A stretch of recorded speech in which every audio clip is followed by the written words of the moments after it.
On the NTSB has just put a big part of the fuselage on this trailer behind me. You can actually see the Phenom 100 markings on what appears to have been the side of the cockpit. An eyewitness that saw those three boys plunge through the ice. To give you an idea of where that retention pond is, if you look up the roadway here, you can see the flashing lights. To the right of that is a parked car. That pond just further to the right off the roadway here. The water frigid. The two vehicles were street racing up Muncaster Mill Road around 2:30 this afternoon. Problem is the roadway where we are standing goes from 2 lanes in the north direction to 1. This is green style smoke, and I have this paper around it because it's still very hot. This was a canister that the police fired into the crowd. Is this a trend that's going to continue? No, it's not. Hi there, Kevin Lewis with ABC7. Why would police say that you threatened to kill a woman with autism and threw her into a bathroom stall? I don't know. Are these allegations all true? That's what people want to know. Can you answer that simple question for us?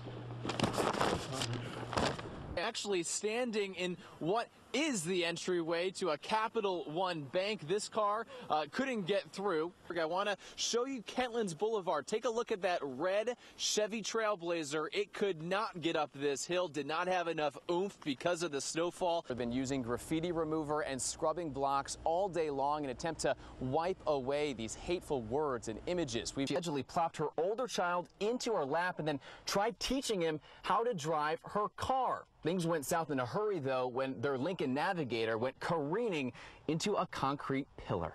The couple right here, they lost their son.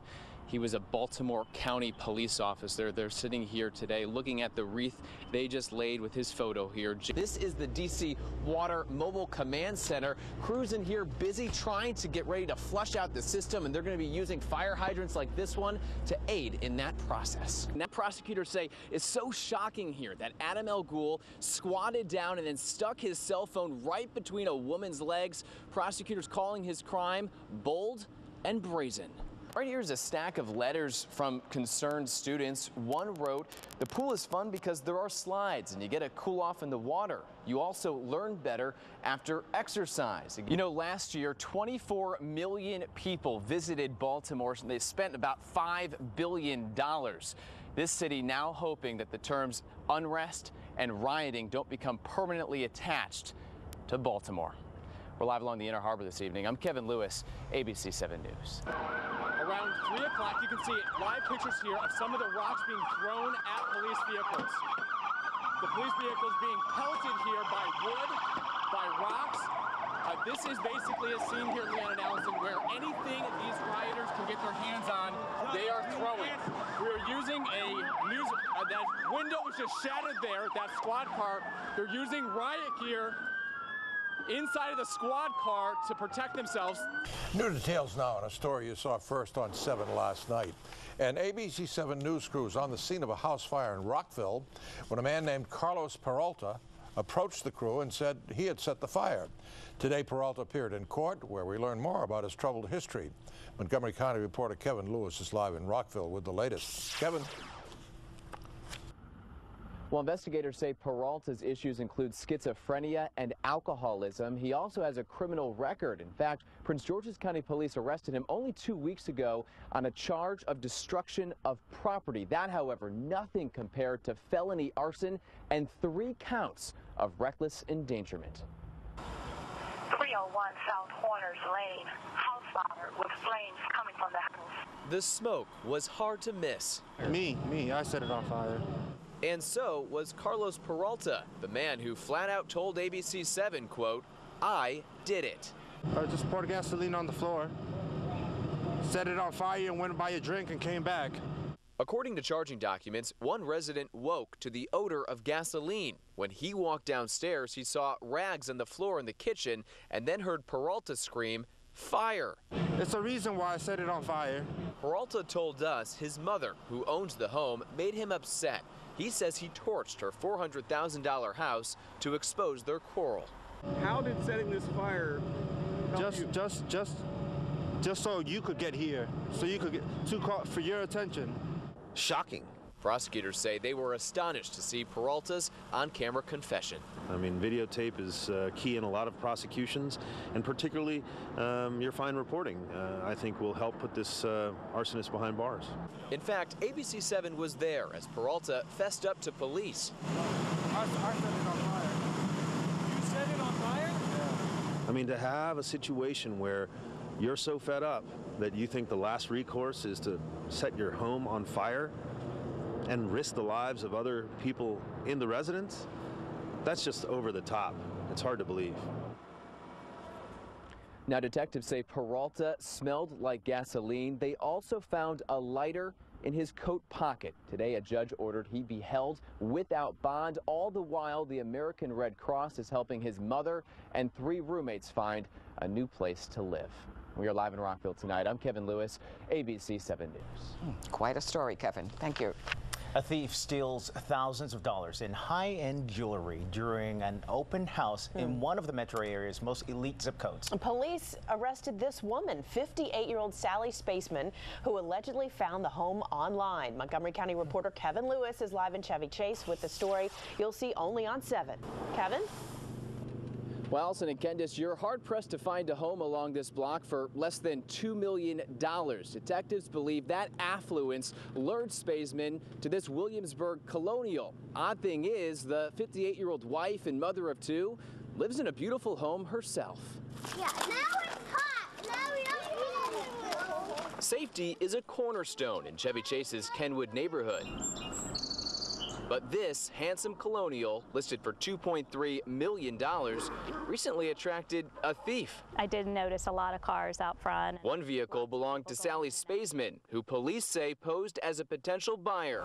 Once alone inside the master suite, the 58-year-old reportedly plucked 15 grand in designer jewelry from the armoire. It's distressing, absolutely. Poor, they're really wonderful, nice people, and you hate to see something like that happen. And it was weird. Dagmar Tallwill is Spaceman's neighbor. She witnessed the police takedown. They were going through her belongings. They had the hood open. Today, no one answered the door at Spaceman's $1 million home in Potomac's Avenel Farm neighborhood. Yeah, it's just not a surprise. Realtor Eric Stewart veered away from open houses years ago, in part because of thieves. There are 3 groups that come through an open house: neighbors, suspects, and prospects. And it's the suspects you have to worry about. It baffles me because it seems to be very respectful of the neighborhood, and it makes you wonder, why are people doing something like this? Listing agents say jewelry and medication are the 2 most commonly stolen items during open houses. To avoid the risk, realtors say consider buying virtual online tours. They say that nowadays is your safest bet. We're live tonight from the Montgomery County Mobile Newsroom in Chevy Chase. I'm Kevin Lewis, ABC 7 News. Okay, Kevin, thank you. Back here locally now, we have developing news out of Montgomery County tonight, where just days before Christmas, the Grinch struck a Brookville home. The homeowners tell us hundreds of dollars worth of Christmas decorations were stolen, but there is a silver lining. A surveillance camera caught the crooks in action. Montgomery County reporter Kevin Lewis spoke with the homeowners tonight. So, Kevin, how are they doing? Allison, as one might imagine, they're not too thrilled about all of this, but their Christmas display, it's cheerful. It's been around for about 15 years, and during that time, it's attracted thousands of visitors, but until this year, never a crime. Beautiful lights.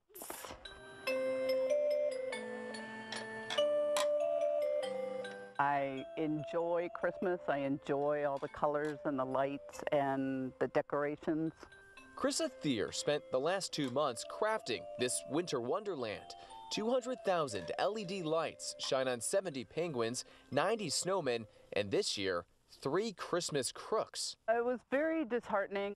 It was December 3rd, 10:45 at night, when police say 3 teens tiptoed their way onto the naughty list. Home security cameras were rolling as one boy, lugging a giant lollipop, plucked a ceramic ornament from the front lawn. A second angle captured the same boy prying at a Tootsie Roll decoration. It was so clear, I will never forget that gentleman's face. It was just sheer arrogance. Yeah, lots of fun. Visitors, many total strangers, say this is no silly prank. It's teenage fun. It kind of hurts the little kids. One suspect, a white male, wore a black hoodie and plaid pajama pants. Suspect 2, a girl, sported a light-colored winter jacket and black pants. Suspect 3, however, was more camera shy, making him hard to identify. This was not a joke. If you're out for a joyride, you pay the consequences. And wouldn't you know, those thieves ended up tossing all of those pricey decorations in a ditch about 2 miles from where I'm standing right now. They've since been recovered, but the thieves, well, they're still at large tonight. We're live in Brookville. I'm Kevin Lewis, ABC 7 News. What do you get a jerk for Christmas? Coal, a lump of coal. A big lump, a flaming lump of coal. Well, the good thing, I bet a lot of people will go see that display now. So it looks beautiful. So. Yeah. Really Even though beautiful. it's a trip to the grocery store nearly wiped out an 85-year-old Kensington woman's checking account. Police say 2 men posing as mechanics stopped a senior citizen in the parking lot, saying her tire was about to fall off. Now, in a story that you will only see on 7, Montgomery County reporter Kevin Lewis explains how her 83-year-old friend came to the rescue. I was scared to death. Gloria Yonkelson is perceptive and proud of it. Yes. But during a trip to the giant supermarket in Wheaton, the 85-year-old was nearly scammed.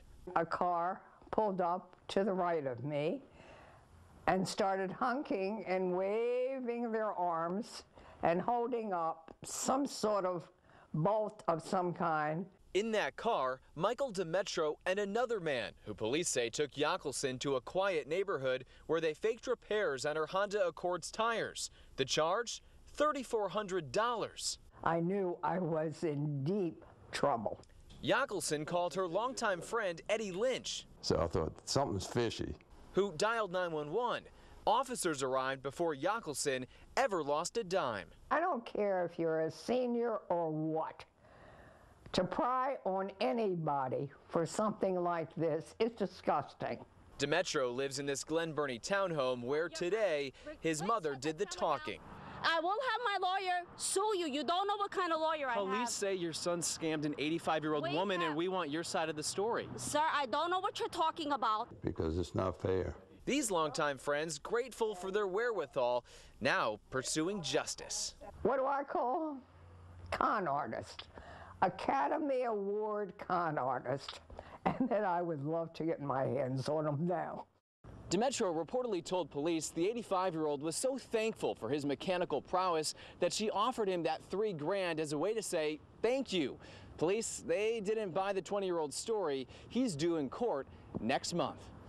In Wheaton, I'm Kevin Lewis, ABC 7 News. Oh, man, what a story, Kevin. Thank you very much.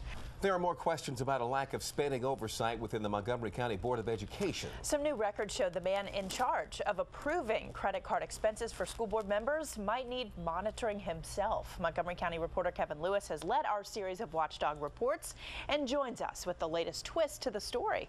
Kevin? Well, Allison, a lot has changed since we first reported on Board of Education members misspending your tax dollars. For one, the state prosecutor has launched a criminal investigation into MCPS, and a hefty stack of newly released records show your elected officials are not the only ones being scrutinized. These are the 7 adult members on the Montgomery County Board of Education, and this is the man employed to hold them all accountable. His name is Roland Icaloa, and his title is Chief of Staff.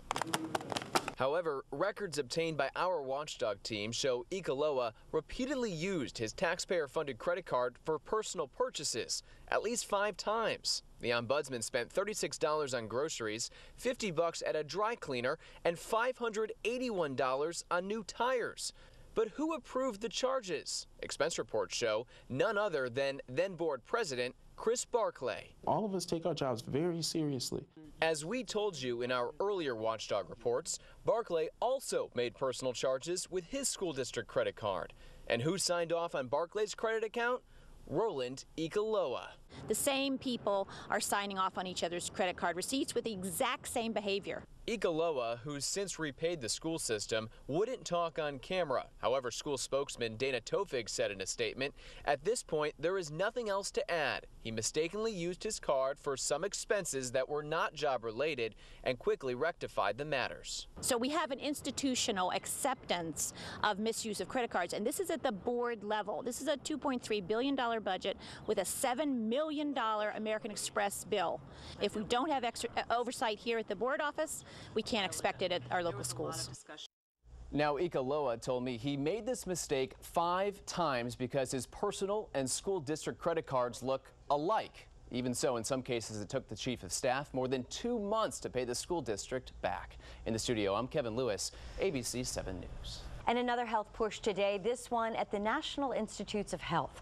A group gathered at the front gates calling for more funding in the fight against childhood cancer. And as Kevin Lewis reports, the cost of a single bag of potato chips became a rallying cry. They sang and shed tears in the shadows of NIH. 4% is not enough. A Valentine's Day rally urging the taxpayer-funded hospital to spend more on childhood cancer research. With children, they don't have a voice.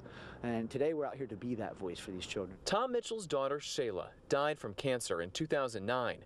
He says NIH's childhood cancer program is moving at a glacial pace. We need more money. What that number is, I don't know. Currently it's 4%. That's like 1 pepperoni on a pizza. That's not enough. Nobody's going to live off of that. It's a hard topic. Children dying, no one wants to hear about that.